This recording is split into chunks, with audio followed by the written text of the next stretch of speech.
सप्तासुर का उद्धार किया, और जो भवंडल बना के तृणाव्रत आया उसका भी भगवान ने उद्धार किया।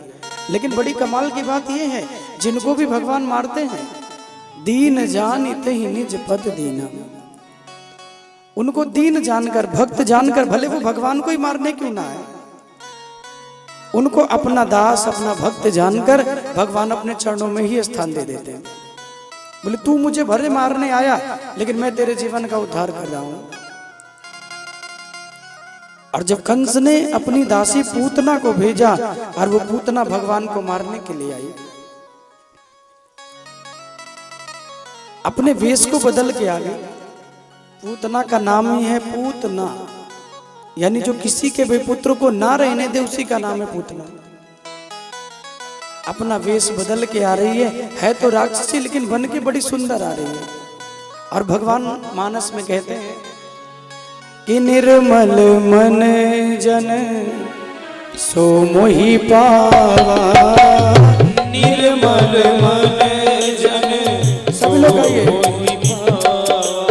ओ निर्मल मन जन सो मोहि पावा, निर्मल मन जन सो मोहि पावा, ओ मोहि कपट छल छिद्र न भावा, मोहि कपट छल छिद्र न भावा, मोहि कपट छल छिद्र न भावा, मोहि कपट छल छिद्र न भावा, ओ निर्मल मन जन सो मोहि पावा, निर्मल मन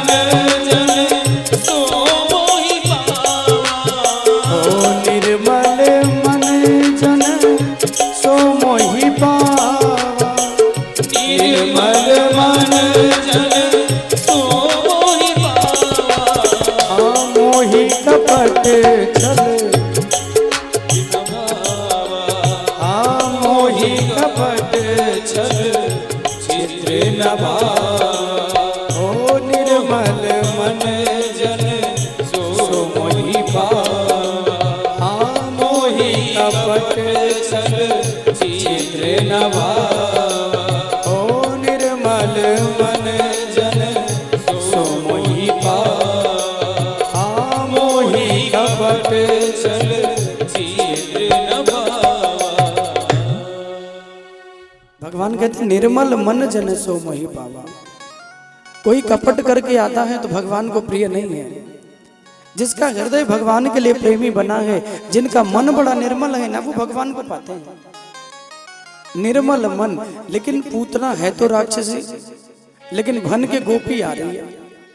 भगवान ने सोचा अगर राक्षसी बन के आती तो भी मैं इसको दर्शन देता, इसका कल्याण कर देता, लेकिन अपना स्वरूप बदल के आ रही है। कपट भगवान को प्रिय नहीं है। सुखदेव जी कहते हैं जब पूतना आई, गोपी बड़ी सुंदर गोपी बन के आ रही है, जो भी देखता है उसका मन मोहित हो जाता है। अब ब्रजवासी तो ब्रजवासी, काहू ब्रजवासी ने देखा, बोले इतनी सुंदर गोपी कौन है। एक ने कहा कि देवी कौन हो, कहाँ ते आई हो, अगर तुम्हारो ब्याह ना भयो तो हमसे बताओ, हमारा छोरा कुंवारो बैठो। अब वही पंडित जी को बुला के लगन निकलवाए दो। लेकिन चूंकि माया करके आई है इसलिए बोलती नहीं है, सीधे नंद भवन की ओर चल पड़ी। और जब नंद भवन की ओर चली तो आज भगवान ने ऐसी माया कर दी कि एक भी बालक पूतना को मिले ना। चलते चलते पूतना पहुंच तो गई नंद महल में, लेकिन एक भी बालक पूतना को मिले ना। और जब एक भी बालक नहीं मिला तो सीधे नंद महल में आ गए। और नंद महलों में आई तो देखा एक सुंदर से पालने में माता यशोदा कन्हैया को झुला रही है। आगे पूतना पहुंच गई। माता यशोदा ने कहा कि आप कौन हो, पहले तो आपको गोकुल में नहीं देखा कभी। तो पूतना ने सोचा क्या संबंध बनाऊं, तो कहा कि मैं आपकी बहन हूं। क्या हूं? यशोदा जी से कहती मैं आपकी बहन हूं। भगवान ने कहा चलो कोई मौसी नहीं थी, कम से कम मौसी तो मिल गई। मैंने सोचा मैया अकेली है, चलो मौसी मिल गई। मौसी मतलब मासी, जो माँ के ना होने पर माँ के ही जैसा प्रेम करे, दुलार करे, माँ का आंचल, माँ की ममता प्रदान करे, वो है मासी यानी मौसी। लेकिन मौसी तो भगवान दें, लेकिन पूतना टाइप की मौसी ना दें जो अपने ही बेटे को मारने के लिए आ गए। सुखदेव जी कहते पहुंची है माता यशोदा कही अच्छा मेरी बहन है, कोई दूर के रिश्तेदार होगी। अब जिनके बड़े बड़े संबंध होते हैं, बहुत लंबे चौड़े घर के, तो कोई मिले भी बोले हम आपके रिश्तेदार हैं, तो ठीक है, बहुत इतनी बड़ी रिश्तेदारी है, होगा कोई भाई। तो यशोदा जी भी अंदर चली गई, बोली बहना तू नेक रुक, मैं तेरे लिए जलपान की व्यवस्था करके आती हूँ। अब पूतना बैठ गई और भगवान कृष्ण के पालने की डोर को अपने हाथ में पकड़ लिया। लेकिन जो दुनिया को दर्शन देते हैं, सबके कृपा करते हैं, आज वो कृपा निधान वो मेरे प्रभु ने अपने नेत्रों को बंद कर लिया। नेत्र भगवान ने इसीलिए बंद किया क्योंकि भगवान को कपट प्रिय नहीं है। प्रभु कहते हैं कोई पापी है तो पापी बन के मेरे सामने आ जाए, कोई भक्त है तो भक्त बन के आए। दुनिया के लिए बनावट प्रिय हो सकती है, लेकिन भगवान के लिए बनावट प्रिय नहीं है, क्योंकि भगवान से तन का कोई रिश्ता नहीं है। भगवान गोविंद से तो केवल हमारे मन का रिश्ता है, और मन से कोई बनावट नहीं होनी चाहिए। पूजा भले कम करो, माला भले कम करो, भक्ति भले कम हो, कोई बात नहीं, लेकिन भक्ति में दिखावा ना हो। अब घंटों बैठ के माला कर रहे हैं, ध्यान कहीं और है, बस माला घुमाए जा रहे हैं, तो क्या फायदा। और एक क्षण भी बैठ के अगर गोविंद का ध्यान कर लिया, सच्चे मन से एक क्षण भी याद कर लिया, तो वही आपके लिए उस माला और उस पूजा के बराबर हो जाएगा। पूतना भगवान को तो देखती है, लेकिन प्रभु ने नेत्र बंद कर लिए। संतों का अपना अपना भाव है। सुखदेव जी भागवत में कहते हैं पूतना माया करके आई, और भगवान कौन है? भगवान है मायापति। इनके सामने किसी की माया भैया चलती नहीं है। ठाकुर जी ने सोचा अगर मैं नेत्र खोल के देख लूंगा तो जो माया बना के आई है वो सब चली जाएगी, इसकी सुंदरता गायब होगी और ये राक्षसी बन जाएगी, और मेरी मैया देख लेगी तो वैसे भी इतने राक्षस मारे मैंने, इसको देख के और फिर डर जाएगी। इसलिए भगवान ने नेत्रों को बंद कर लिया। एक संत ने कहा कि नहीं नहीं, भगवान ने इसलिए नेत्र बंद किया कि उनके दोनों नेत्रों में एक में सूर्य रहते हैं और एक में चंद्रमा रहते हैं। गोविंद के एक नेत्रों में सूर्य और दूसरे में चंद्रमा का निवास है। भगवान को दोनों को लगा कि भगवान तो बड़े दयालु हैं, कहीं ऐसा ना हो महाराज के नेत्र खोल के इस पे कृपा कर दें और ये मुक्त हो जाए, इसलिए झट दोनों ने नेत्रों को बंद कर दिया। एक संत जी ने कहा कि नहीं नहीं, भगवान ने इसलिए नेत्रों को बंद किया है क्योंकि प्रभु ये देखना चाहते हैं इस जन्म में तो इसने कोई अच्छा काम किया नहीं, क्या कोई और जन्म में इसने कोई अच्छा काम किया है, मैं अपना दर्शन इसे दूं कि ना दूं, ये देखने के लिए भगवान ने नेत्र बंद किया। और जब प्रभु नेत्र बंद करके देखते हैं तो ये पूतना कोई और नहीं, राजा बलि की कन्या रत्नमाला है, जो पूतना बन के आई है। जब छोटे से वामन भगवान राजा बलि के द्वार पे 3 पग भूमि का दान मांगने गए, तो इनकी जो छोटी सी बेटी है ना, ये जब भगवान को देखती हैं, इतने सुंदर हैं प्रभु, इतने सुंदर भगवान को देखा तो रत्नमाला कहती है अगर ऐसा पुत्र मुझे मिले तो मैं उसकी मां बन जाऊं, उसे दूध पिलाऊं, अपना स्तनपान कराऊं, उसे प्रेम करूं। यहां तक तो ठीक रहा, लेकिन जब भगवान ने वही अपना विराट स्वरूप बनाया और 2 ही पग में सब कुछ नाप लिया, तो वही बेटी कहती है देखो इतना धोखा किया। अरे मैं तो इनको अपना पुत्र मान ली, अपना स्तनपान कराना चाहा, लेकिन अब अगर इनको दूध पिलाना भी पड़े तो ये तो इतने बड़े धोखेबाज हैं कि इनको जहर मिला के उसे मैं पिला दूध तो पिलाऊं, लेकिन उसे दूध में जहर मिला के पिला दूं। और जब ये कहा तो भगवान नेत्र बंद करके देखते ही हैं और कहते हैं कि जाकी रही भावना जैसी प्रभु मूरत देखी तिन्ह तैसी, प्रभु मूरत देखी सब लोग कहिए ओ प्रभु मूरत देखी तिन्ह तैसी, प्रभु मूरत जाकी रही भावना जैसी, जाकी रही सभी लोग आइए जो पीछे भावना जैसी, ओ जाकी रही भावना जैसी, जाकी रही भावना जैसी, ओ प्रभु मूरत दे की दिन तैसी, प्रभु मूरत दे की दिन कैसी, हाँ जाकी रही भावना जैसी, ओ प्रभु मूरत दे की दिन कैसी, ओ जाकी रही भावना जैसी। जाकी रही सभी लोग आइए जाकी रही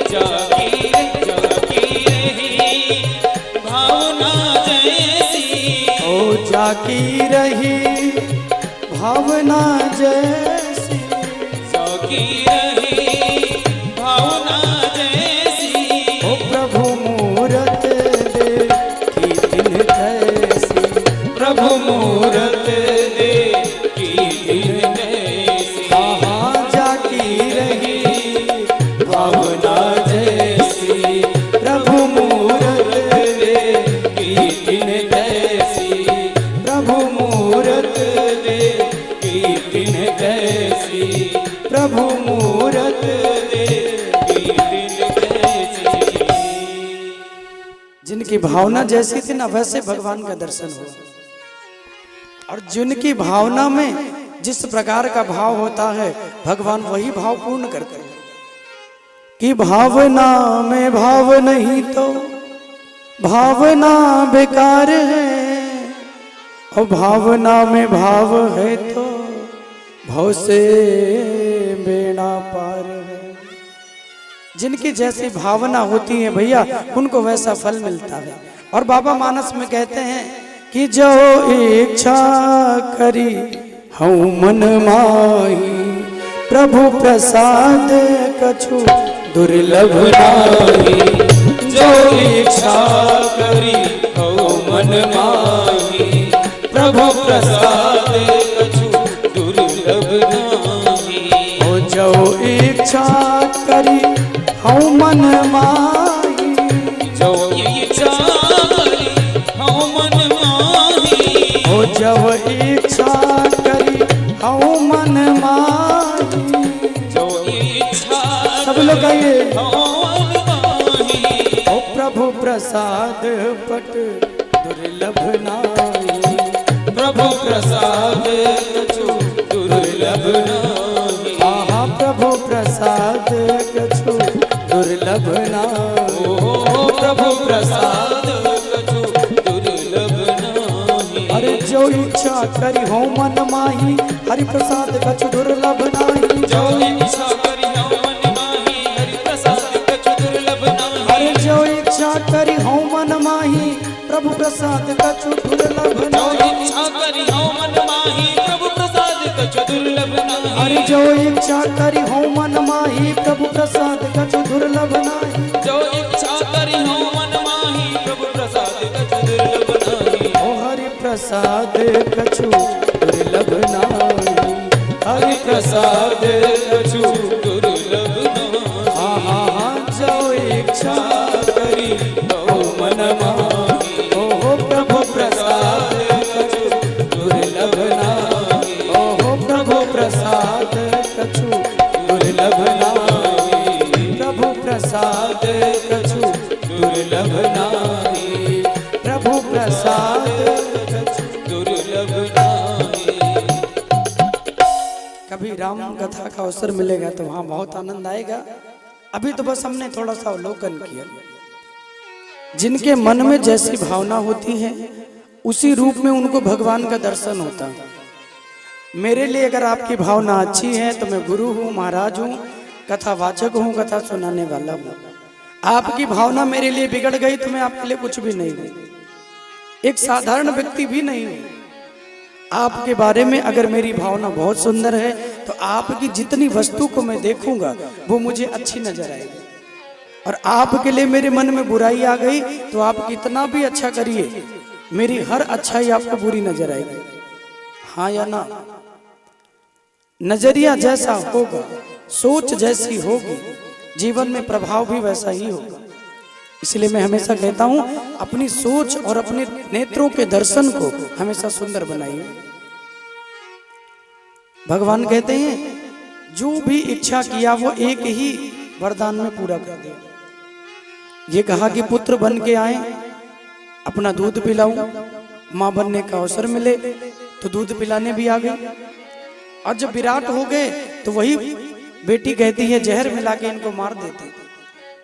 तो भगवान ने कहा कि जो इच्छा की हो वो मैं इसी जन्म में पूरा कर दूंगा। दो वरदान को एक ही संग भगवान ने पूरा किया। अपने स्तनों में कालकूट नाम का जहर लगा के आई है, कृष्ण को मारने की मनसा लेके आई है। और जब भगवान को देखा तो प्रभु ने नेत्र बंद किया। सुखदेव जी कहते हैं पूतना माया है, अविद्या है, भगवान है मायापति, इसलिए भगवान ने नेत्रों को खोला नहीं। अब संतों का बहुत बहुत भाव है, क्यों भगवान ने नेत्र बंद किया? कोई कहते हैं भगवान कभी माया को देखते नहीं है, कोई कहते हैं भगवान कभी पापी को देखते नहीं है, कोई कहते हैं भगवान पापी को अपना दर्शन नहीं देते कि उसकी मुक्ति हो जाए। अलग अलग सबका भाव है। लेकिन सुखदेव जी ने तो भागवत में यही कहा कि पूतना माया है, अविद्या है, माया करके गई इसलिए भगवान ने देखा नहीं। और केवल कृष्ण ने ही नहीं देखा, राम जी ने भी जो माया करके गई तो नहीं देखा था। कौन गया था? शूर्पणखा, जब भगवान से विवाह करने के लिए गई। रुचिर रूप धरि प्रभु पही जाहि। रुचिर माने सुंदर, अब सुंदर है नहीं, शूर्पणखा है तो राक्षसी, अब राक्षसी सुंदर थोड़ी होगी। लेकिन रुचिर रूप सुंदर बन के गई और भगवान के सामने विवाह का प्रस्ताव रख दिया कि तुम सम पुरुष ना मुँह सम नारी, यह संयोग विधि रचा विचार। कहा कि आपके जैसा कोई सुंदर पुरुष नहीं है और मेरी जैसी सुंदर कोई नारी नहीं है। अच्छा, नारी किसे कहते हैं? जिसका विवाह हो गया हो, जिसका ना हुआ हो। नारी कौन? जिसका विवाह, जो विवाहित है या जो अविवाहित है? जल्दी बोलिए जी। जिनका विवाह हो गया उनको हमारे यहाँ कहते हैं नारी। अब पूतना कह आई तो विवाह करने, लेकिन एक तो पहले ही इसका हो गया है। वही बातें भगवान से भी कह रही है, तुम सम पुरुष नमो सम नारी। भगवान कहते हैं अच्छा, मतलब विवाह पहले ही हो गया है, नारी है मतलब स्त्री का विवाह हो गया है। तो थोड़ी देर के बाद ध्यान आया कि अरे मैंने तो नारी कह दिया, इनको लगेगा इनका विवाह हो गया। तो फिर कहती है कि ताते अब लग रही हूं कुंवारी। अब फिर कह रही है अरे नहीं नहीं, वो थोड़ा मिस्टेक हो गया, मैं नारी नहीं हूं, मैं तो एकदम कुंवारी हूं, अभी ब्याह ना है भाई। राम जी ने कहा बड़ा कंफ्यूजन है, कभी कहती है नारी, कभी कहती है कुंवारी, है क्या? तो संतों ने कहा ना ये नारी है ना ये कुंवारी है। राम जी कहते ये तो भैया बीमारी है, इससे दूर ही रहना है। ये ना नारी है ना कुंवारी है, तो बीमारी है। पापी व्यक्ति क्या है? बोले बीमारी ही है। जैसे रोग, छुआछूत का रोग होता है ना, किसी के पास कोई बैठे तो उसे भी हो जाए, तो पापी व्यक्ति आपके संग में बैठे तो आपकी बुद्धि भी दूषित कर देंगे। लेकिन भगवान ने भी उसे देखा नहीं। तृण धरी ओट कहत दे, जैसे जानकी जी ने उस तिनके को देख के रावण को कहा था, वैसे राम जी भी आज सीता जी को देख के शूर्पणखा को कह रहे हैं, सीता ही चिता ही कहीं प्रभु बाता, आहे कुमार मोर लघु भ्राता। अब राम जी ने ये झूठ क्यों बोला कि लक्ष्मण जी कुंवारे हैं, जबकि उर्मिला जी तो अयोध्या में बैठी हैं? तो क्या भगवान झूठ बोलते? बोले नहीं, भगवान को लगा कि ये कह रही है कि मैं कुंवारी हूं, यानी कि लंका में जिनकी शादी हो गई होती है उनको कुंवारा कहते हैं। भाई इसकी शादी हो गई फिर भी कह रही है कुंवारी हूं। तो राम जी कहते हैं कि तुम ही कुंवारी नहीं हो, आहै कुमार मोर लघु भ्राता, हमारे लक्ष्मण जी की भी हो गई है लेकिन ये भी कुंवारे हैं। तो तुम दोनों कुंवारे हो तो तुम जाओ और उन्हीं से विवाह कर लो। बातें तो भगवान सूपनखा से कर रहे हैं, लेकिन सीता ही चित ही कहीं प्रभु बाता। भगवान ने जानकी जी की ओर देखा। इसीलिए कहते हैं राम जी का जो जितना मर्यादित जीवन है ना, उतना और भैया किसी का नहीं है। राम जी का जीवन बड़ा मर्यादित है।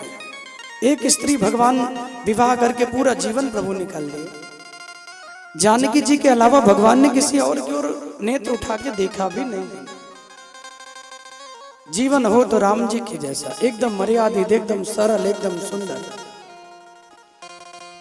आज भगवान भी पूतना को देखते नहीं हैं, लेकिन यशोदा जी तो अंदर गई, पूतना ने भगवान को गोद में उठा लिया।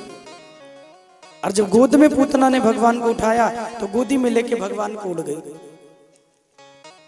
और जब आकाश में उड़ी है तो वही पूतना राक्षसी बन गई, और राक्षसी बन के अपने जहर लगे स्तनों को भगवान के मुख में डाल दिया। सोचा ये जहर वाला दूध पी के कृष्ण मर जाएंगे। बड़ी जोर जोर से हंसने लगी। अरे कंस को इसी बेटे से डर लग रहा था, ये तो इतना साधारण है, देखो मैं लेके आकाश में इसको उड़ गई, मेरा तो बाल भी बांका नहीं हुआ। और अपने दूध को भगवान को पिलाने लगी। और जब भगवान को दूध पिलाती है तो भगवान ने शिव जी को याद किया। बोले महादेव आइए, जितना भी जहर है वो आप पी लीजिए, और जितना भी दूध होगा तो मैं तो दूध दही माखन खाने आया ही हूं। प्रभु जी कहते हैं कि देखो भाई, जहर पीने का मेरा कोई एक्सपीरियंस तो है नहीं, ये काम है भोलेनाथ का। समुद्र में निकला तो इतना पी गए, तो आइए प्रभु आज। शिव जी प्रकट हो गए। सुखदेव जी कहते जितना भी जहर है वो बाबा भोलेनाथ ने पी लिया, और दूध का पान भगवान कृष्ण करने लगे। बोले शंकर भगवान की। लेकिन भगवान दूध पीते पीते पूतना के प्राणों को खींचने लगे। और जब पूतना के प्राणों को भगवान ने खींचा है तो पूतना चिल्लाने लगे, सामुंच मुंचाल मिति प्रभासिणी निस्पीडे माना खिल जीव मरमणि विवित्र नेत्रे चरणौ भुजौ मुहु अप्रसन्ने गात्रा छिपति रुरोदः। कितना सुंदर श्लोक भागवत जी में है। सा मुंच मुंचाल मिति प्रभासिणी। जब भगवान प्राण खींचने लगे तो कहते हैं मुंच मुंच, हे लाला मुझे छोड़ दे, हे कृष्ण मुझे छोड़ दे। भगवान ने कहा मौसी जी क्यों छोड़ दे? बोले नहीं छोड़ोगे तो मेरे प्राण निकल जाएंगे। तूने दूध पिया, दूध के साथ प्राण भी खींच रहे हो। भगवान कहते हैं आई एम सॉरी टू से माय डियर मौसी, मुझे सब कुछ आता है लेकिन मुझे छोड़ना नहीं आता। मैं जल्दी किसी को पकड़ता नहीं हूँ, और पकड़ लूं तो छोड़ता नहीं हूँ। तालियां भी देखो कितने धीरे धीरे आप लोग बजा रहे हो। भगवान कहते हैं जल्दी मैं किसी को पकड़ता नहीं हूं, और अगर पकड़ लूं तो मैं छोड़ता नहीं हूं। दुनिया प्रेम करके छोड़ देती है, दुनिया नेह लगा के नाता तोड़ लेती है, लेकिन भक्त और भगवान का जो रिश्ता है वो एक जन्मों का नहीं है, वो जन्म जन्म का रिश्ता है भैया। राधे राधे बोलना पड़ेगा, ऐसे नहीं जोर से बोलना पड़ेगा। पूतना के प्राणों को भगवान ने खींचा, चिल्लाती हुई गोकुल में गिरी है। और जब गोकुल में गिरी तो इतना भयंकर शब्द हुआ, माता यशोदा को लगा कि क्या हो गया, कांप गई मैया। दौड़ी दौड़ी माता आई, देखा तो इतनी बड़ी राक्षसी है, पूरे 18 किलोमीटर में पूतना का शरीर है। सुखदेव जी कहते 6 कोस लंबी चौड़ी राक्षसी है। अब सोचिए 1 फुट के कन्हैया और 18 किलोमीटर की राक्षसी। माता दौड़ी दौड़ी आई, देखा स्तनों पे खेल रहे हैं तो भगवान को उठा लिया। मैया ने कहा अरे मेरे लाला की आज प्राणों की रक्षा हो गई, क्योंकि मैया तो ये जानती नहीं कि मेरा लाला भगवान है। मैया को लगा कि आज किसी देवी देवता का पुण्य लग गया, जो आज इतनी बड़ी राक्षसी से मेरा लाला बच गया। एक गोपी कहती है मैया वो तो अच्छा हुआ कि पूतना के ऊपर लाला है, अगर कहीं पूतना ऊपर और लाला नीचे हो गया होता तो फिर इनको चटनी बनने में देर न लगती। इतनी बड़ी राक्षसी है। चूर्णया मास राजेंद्र, जब गिरी है ना तो बड़े बड़े पर्वतों को, बड़े बड़े पहाड़ों को तोड़ दिया है। गोकुल वासियों ने मिलके इसके शरीर के छोटे छोटे टुकड़े किए और कई सारी चिताएं बना के इसको जलाया गया। एक दो नहीं बल्कि कई चिताएं बना के इसको जलाते हैं। कहीं हाथ रखा गया, कहीं चरण रखा गया, कहीं सर को रखा गया। और दुनिया का कोई भी व्यक्ति जब जलता है मृत्यु शैया पर तो उसके शरीर से दुर्गंधी आती है। लेकिन जब पूतना को जलाया गया ना, तो चूंकि भगवान ने पूतना के दूध का पान किया है, इसलिए दुर्गंधी नहीं बल्कि शरीर भी सुगंध दे रहा है, शरीर से सुगंधी निकल रही है। गोकुल वासियों ने कहा यह तो अचरज हो गया, किसी की मृत्यु होती है भैया तो उसके शरीर से सुगंध नहीं आती, ये तो पहली बार हुआ कि शरीर सुगंधी दे रहा है। और यहाँ माता यशोदा लेके कन्हैया को आई। आज गाय के पूंछ से लाला की नजर उतारी गई। कल भी मैंने कहा था सनातन धर्म में हमारे गाय को मां कहते हैं। क्या कहते हैं? गाय हमारी माता है और कोई ऐसा पशु नहीं जिसको हम ये संज्ञा दें। क्योंकि हमारी गौ मां में जितने भी देवी देवता हैं सबका निवास गाय माता के अंदर है। जितने भी देवी देवता हैं सब ने अपना निवास गौ मां के अंदर बनाया है। और जिन लक्ष्मी के पीछे पूरी दुनिया भागती है वो लक्ष्मी भी कहाँ रहती हैं? बोले गौ माँ के गोबर में रहती हैं। सारे देवता तो आगे शिफ्ट हो गए, एक भी जगह बची नहीं तो लक्ष्मी सबसे पीछे पहुंची। बोले माँ मुझे भी रख लो। तो गौ माँ ने कहा कि अब तो कोई जगह है नहीं। बोले कहीं तो होगी। बोले गोबर में रहोगी। बोले उसी में रह लेंगे, जगह तो दे दो। इसीलिए कहते हैं कोई भी शुभ काम करना हो तो गाय के गोबर से लेपन किया जाता है। विवाह हो, शादियां हो, कथा हो, तो गाय के गोबर की गौरी बनती है और वो गौरी ही लक्ष्मी के स्वरूप में होती है, जिनकी भगवान गणेश के साथ पूजा की जाती है। तो गाय का हमारे सनातन धर्म में बड़ा महत्व है। इसलिए मैं सभी से निवेदन करूंगा कि हर किसी को अपने घर में एक गाय का पालन करना चाहिए। यहाँ कितने लोग ऐसे हैं जिन्होंने घर में गैया को रखा होगा? जिन्होंने रखा है उनको बहुत बहुत साधुवाद, क्योंकि गाय माता जब घर में रहती हैं तो आपके ऊपर कोई विपत्ति भी आनी हो ना तो उससे भी हरण कर लेते हैं। ये शास्त्रों का वाक्य है। कोई भी बहुत बड़ी आपदा आने वाली होगी तो गौ माता उस आपदा को स्वीकार कर लेंगे। इतनी शक्ति है गौ माँ के अंदर। इसीलिए भगवान ने गाय को ही अपना आराध्य बनाया। गोपाल, जो गाय को चराए उसी को गोपाल कहा गया। घर में रोटी बनती है, सबसे पहली रोटी गाय के लिए निकालना चाहिए। 5 यज्ञ का नियम मानव जीवन के लिए बताया गया है। 5 यज्ञ रोज होना चाहिए, यानी 5 निवाला रोज निकालें घर से। एक गाय के लिए, एक कुत्ता के लिए, एक आए हुए कोई अतिथि आए तो उसके लिए एक भाग रखा जाए। 5 भाग नित्य निकालना चाहिए। गाय को दे, कुत्ता को दे, कौआ को दे, कोई याचक आ जाए तो उसको दे, और कोई अतिथि, कोई ब्राह्मण, कोई भूखा आ जाए, इसलिए थोड़ा सा बचा के भी रखना चाहिए। ये नहीं कि सब कुछ खाया पिया चूपड़ा साफ करके माज के रखते हैं। एक भाग भोजन घर में बचा होना चाहिए कि कोई भी आए तो नियम है कि उसको आप भोजन कराओ। लेकिन आजकल क्या है, शहरों में लोग खाए पिए और तुरंत बर्तन वर्तन धुल के रख दिया, उसके बाद एक चींटी भी मांगने आ जाए तो अब सब सुपड़ा साफ है। लेकिन पहले के जमाने में हमारी दादी थी तो एक गिलास भोजन रख देती थी। बोले न जाने कौन कब आ जाए और उसे भोजन कराना पड़े, तो वो निकाल के रख देती थी। लेकिन 5 यज्ञ ना हो तो एक गाय के लिए रोटी अवश्य निकाले। आपके घर में कभी गरीबी नहीं आएगी, घर में समृद्धि बनी रहेगी, घर में प्रभु की कृपा बनी रहेगी। केवल गाय माँ को भोजन कराना। आज इंद्रियाणी हृषिकेशा प्राणो नारायणो वतु। इंद्रियों की रक्षा कहते हैं भगवान नारायण करें, प्राणों की रक्षा भगवान गोविंद करें। कृष्ण के नाम को लेकर ही भगवान का झाड़ा दिया जा रहा है। और जितनी भी गोपियां हैं मिलके प्रभु के लिए बड़े भाव से गीत गाती हैं और माता यशोदा कन्हैया का श्रृंगार कर रही हैं। आज बड़े सुंदर श्रृंगार करते हुए गोपियां गाती हैं। थोड़ा 2 पंक्ति भाव से गुनगुनाइएगा।